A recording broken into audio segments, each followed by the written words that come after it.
fintech solutions, the Tobago that this TPP is moving towards is a Tobago that when you go by the fisherman, I don't know where you just go and buy fish. Where you go up in space, you hear conch shell blow, poop, poop. You walk down by the bay. If you have a bag, you have to pay a little extra for a plastic bag. Or some of the women go walk with the container one time, the bowl one time, and the limes to wash out the fish, and you pay for your fish. But we have to move to the place where when you go by the fisherman, you could tap your card and pay. By every single barber, by the man who's selling a little juice on the side of the road. Because this digital connectivity is also linked to creating intergenerational wealth.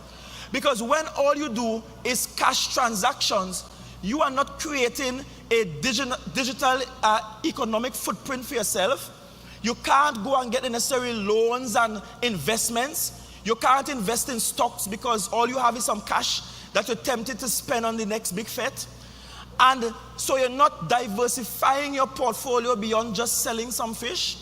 And what we want is that whether you're a fisherman, a hairdresser, a housewife that occasionally sells the excess from her garden, you should use these fintech solutions that we are going to provide you with to be able to get a digital record, be able to get into the banking system formally, and be able to now use what you receive as payments to diversify your portfolio, to create other investment pathways for yourself and your family, so that long after you are gone, you create intergenerational wealth. If all you do is cash transaction as a business, then you are stymieing your own ability to expand your business operations. And I'm saying that the TPP wants to ensure you get that kind of digital connectivity. And that's why in our blueprint, we are talking about business digitalization and ensuring we achieve 90% of that by 2035. Of course, in terms of digital inclusion, we have started already through the provision of devices to our school students, the training that TITL is doing in communities with the elderly and those that are most likely to be within the digital gap.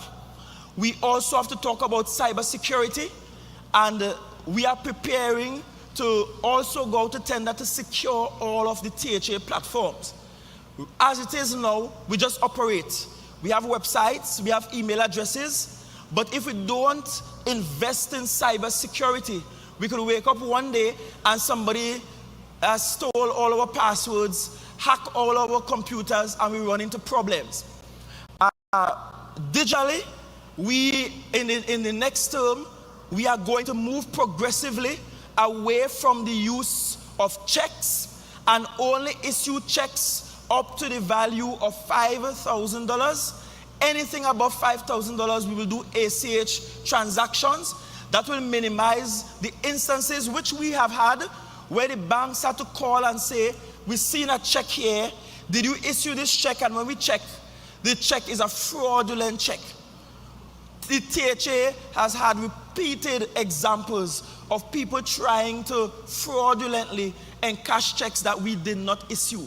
And so even in terms of protection of our payment systems in the THA, the TPP through the blueprint is saying we have to move away from the traditional check distribution, which means that the days when two people have to be physically in work to sign your check, those gone. Is electronically they're moving with the thing. So you get your payment. And so no public officer could tell you your check ain't ready. And because me ain't like you, I just slide the check to a side and let it wait long and hope it gets stale dated and to start the process over again.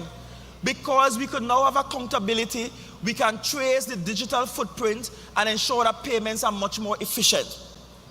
So digital connectivity it is.